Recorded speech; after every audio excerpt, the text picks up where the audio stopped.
Hey guys, I'm so sorry. I was running late. I had some dog issues. Can everybody hear me okay? One of the benefits of working from home, which I've done for years, even pre-COVID, working from a home office, but sometimes you got, when you're the only one around at that moment, you have to deal with issues. That's what I'm dealing with. Anyway, okay, so let me just start off with a couple of headlines that just came out. If you guys missed it, these are some big headlines. Okay, they just came out a few minutes ago. Wouldn't have talks if this is Pelosi. Wouldn't have talks if they if it didn't think that Trump had sway of getting things done. She wants a stimulus deal before the election. There will be a stimulus bill. Question is on timing. And she's weighing down various equities.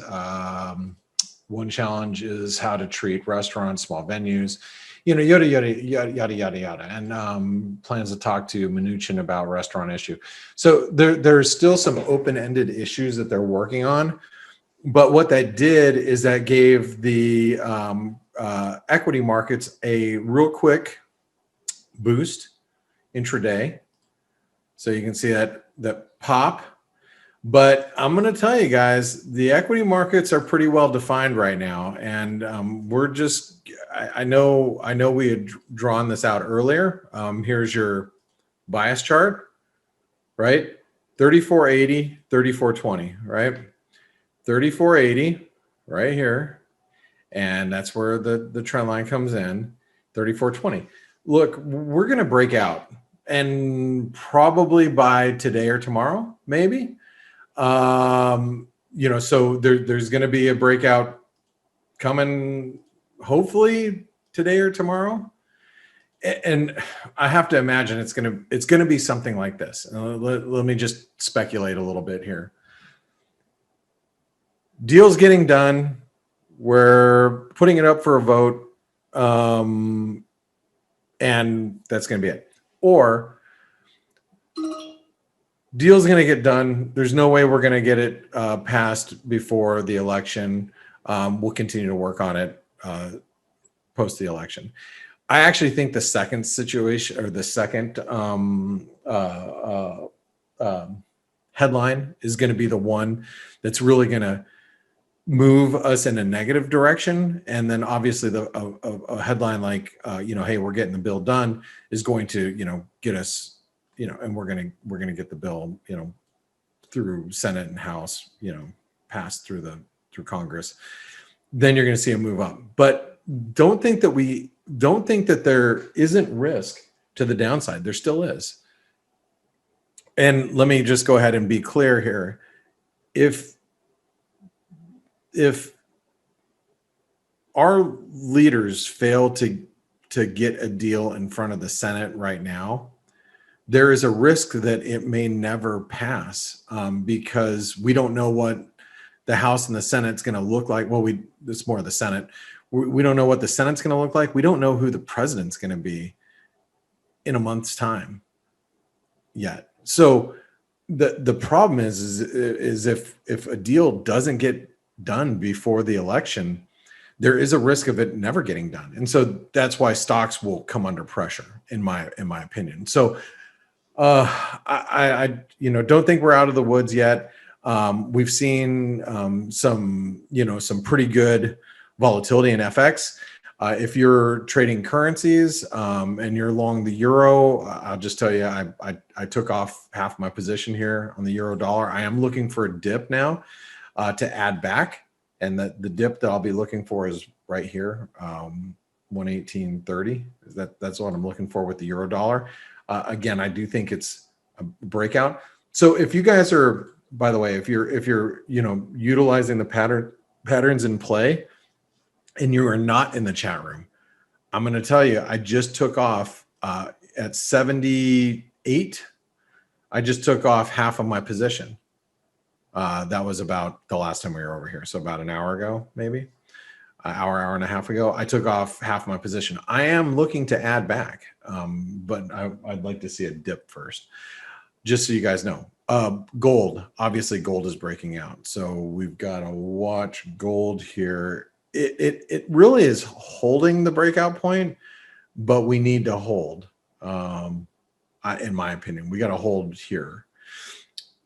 Somebody in the chat room, I forget who asked or said, I think Alibala said, "Hey Blake, are those some pretty wide stops in gold?" And I'm like, if you think, and this is just a kind of a teaching moment for me to say this, if you think the stops are too wide in gold, because that's the way I have it, laid out, trade smaller. The smaller you trade, the wider the tighter the stops will feel. Does that make sense?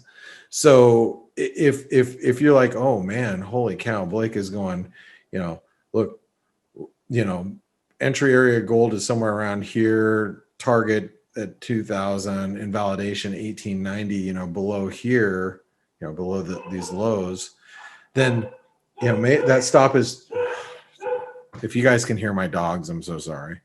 Hold on really quick.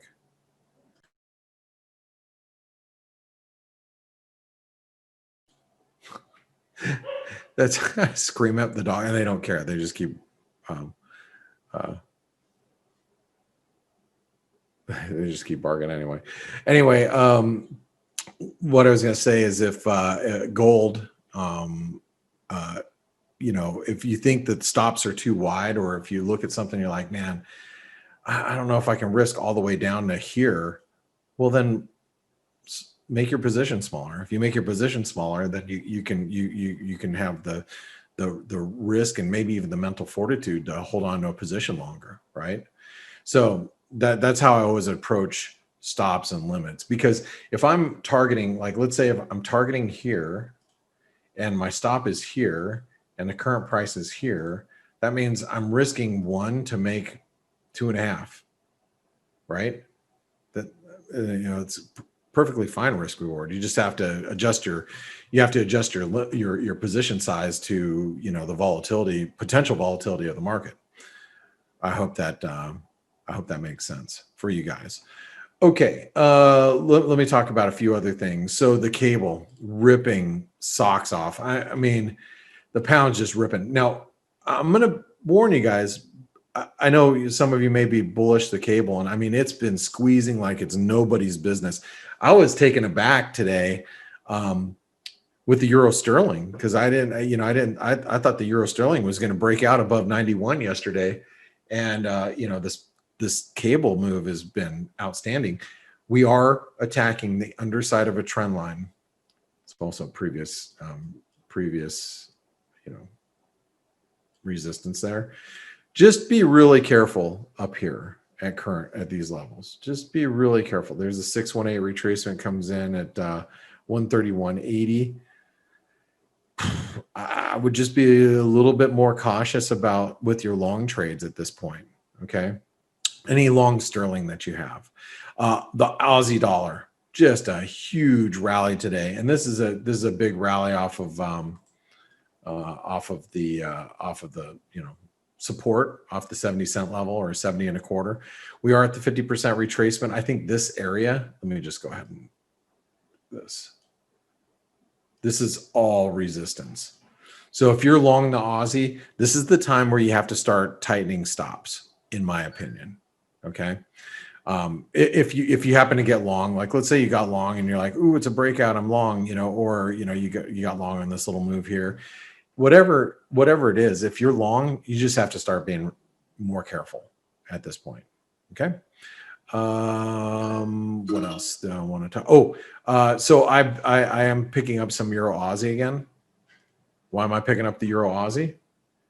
Because this is the 200 DMA right here. So I bought it. I started buying it about 30 pips ago, around 166.80.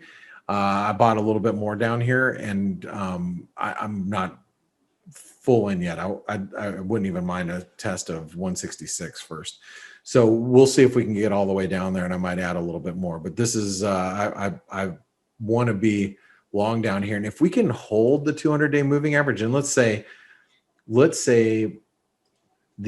the end of the day, this red candle looks something like this. Looks something like this. Then we have a long wick underneath it, right? Then that'll be an inside day anyway. That's what I'd be really happy with. So if we get a bounce back into the 80s or 70s or 90s, 166.90, I'd be happy with that, because then that would just be an inside day respecting the 200-day moving average. I want to see it hold here, though. I really do. All right. Other than that, guys, there is some volatility. Be very careful out there. Just be careful. Things are flip-flopping all over the place. I think liquidity is really poor right now. And I think because liquidity is so poor, things are moving a lot faster and a lot easier, which is great for volatility reasons. But, you got to be careful with your position sizes when things are whipping around this fast. All right, guys and gals, I hope you all have a great one. Thank you all for being in and being here and being part of the Forex Analytics community. Lorraine, what the fudge sickles? I just saw Lorraine. Hey, you need to come back in the chat room, lady. Good to see you. All right. We miss you, by the way. All right. I'll catch you guys later. You guys have a great one. Thanks for being part of the Forex Analytics community. I'll see you guys tomorrow morning on Face. Ciao.